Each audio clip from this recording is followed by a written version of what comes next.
What's up YouTube? And today I'm going to be doing a review on the new Transformers Studio Series Gamerverse Optimus Prime. And just looking at him straight away, weapon storage isn't exactly fantastic. Sticking the axe on like that there, okay, weapon storage. For me, no. That doesn't look too bad. The gun in the back and stuff, I can get with that. That's fine. But the axe, no. So, we'll just look at the weapons right now. So it does come with this battle axe, which is actually pretty cool, in fairness. You've got this wee bit just sort of sitting aside, but we'll get to that in a minute. You can take this apart, reconfigure it whatever way you want, or peg it into other bots. You can do what you want with it. So this bit here can flip around and it makes this battle axe. I like the paint on it. I do like just a little bit of flair at the end of it.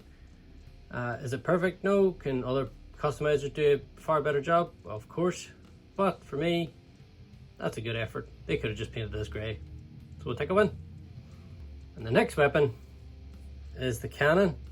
It tabs onto the back with these tabs. In robot mode, you have to take his arm off, as far as I'm aware, to hold it, which I'm not overly keen on. You know, I like the figure to be able to hold the gun without having to have the arm stuck to the back. But the actual gun itself looks pretty cool and is very reminiscent of the gun in the game. But the main reason we're here is to look at the actual figure himself, and I actually think the truck mode's actually pretty cool. Cybertronian truck mode. It's big, it's bulky. We'll get a couple of comparisons in a second. The only issue, and everybody has it, with the vehicle mode is the fists just sticking out the back. For me, would it have been so much more to have some sort of panel just to flip down over the top of these? I don't know. I'm not a figure designer, so I don't know myself. You can see there's ports all over him here. Peg in blast effects or weapons. But let's get him beside the original War for Cybertron Optimus. As you can see, he's a lot bulkier. He's a bigger, sort of beefier bot. You see that more once we get to robot mode. But other than that, as you can see from the side, this bit is actually done better than the original. You've just got the leg, the thigh sort of pieces sort of hanging off the top, whereas the newer version actually covers all that up. So that's probably a step up. But as we can see from the back, they actually did do like a flip around panel for there. So you gain this bit and you lose this bit. Neither are perfect, but both are great in their own way.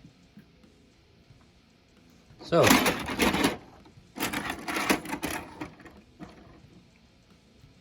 let's swap the original War for Cybertron Optimus for the Studio Series Gamerverse Bumblebee. This thing.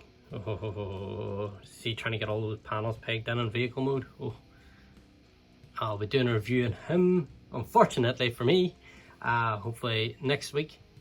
But that guy. So here he is with Bumblebee anyway. And you can see, I think they're pretty good scale. I mean, don't get me wrong, this guy looks awesome too. Especially in vehicle mode.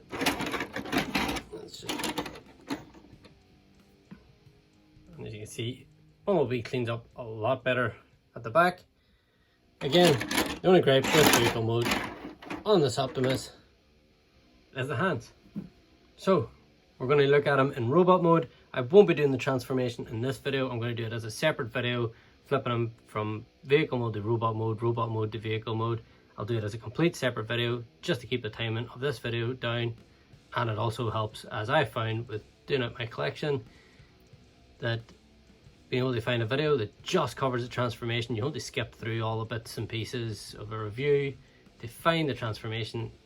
Very, very helpful when you're just looking to transform a bot. And here he is in robot mode.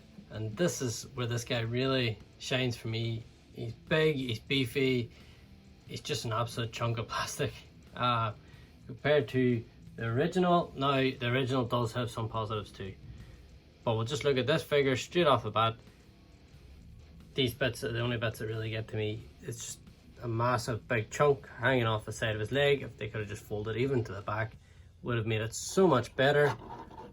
I mean, it's not to say that the back isn't exactly got lots of kibble in itself, but I don't display my figures facing the back. So if this had some way of going to the back, would have just made this perfect. But for me, definitely a fantastic figure mode. And we will just go through the articulation nice and quickly. So head can do a full 360. Does get caught up a little bit. You can look up. You can look down a little. And you can do a tilt to the side. 360 on the shoulder. The shoulder can go out to that far. Very good range in my opinion. You have a bicep swivel, you have an elbow that gets just past, literally just past 90 degrees, and on the fist you have a fist swivel, and the hands don't open. Down to the waist, you have got full waist articulation, no ab crunch, leg can go back, or go forward that far, and not very much back.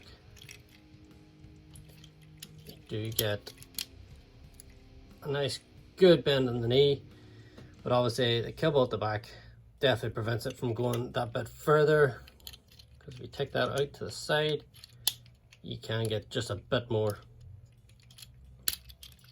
So then your foot, you can go up a little bit, you can go down a little bit, and pretty decent ankle rocker.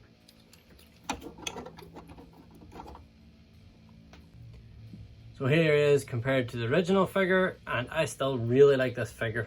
The details on it, getting it down and messing with it for the first time in years.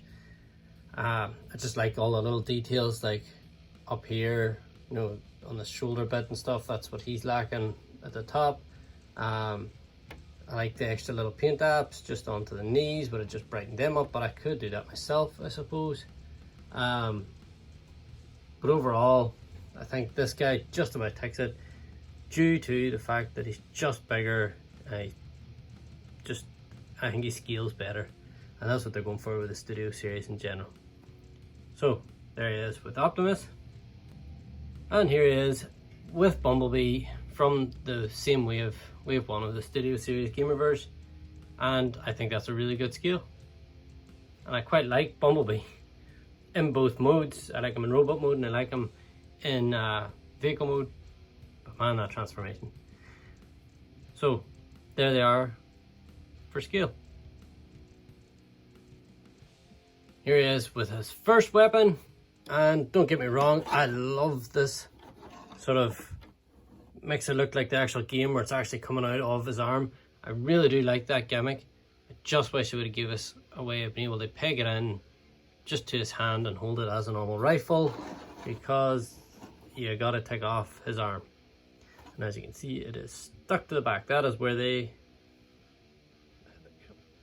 that's where they decided that would be a good idea to store the arm. It is storage, but it's just not perfect in my opinion. This is definitely my favorite of the weapons. The battle axe, I think, just looks cool, looks great for posing. I'll show you a few pictures here afterwards. I just prefer the battle axe itself than the gun. Now if the gun could have been held, possibly would have really liked the gun in that sense, but it is what it is. So final thoughts on the War for Cybertron Studio Series Optimus Prime. I think it's a fantastic figure. I think it's definitely one you should pick up, whether you have the original or not. I definitely think it's a good one to have in the collection if you're a fan of the games.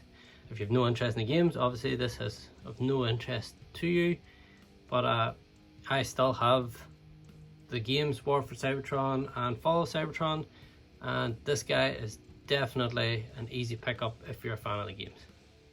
That's it for today, guys. Thanks for watching, and until next time, stay awesome.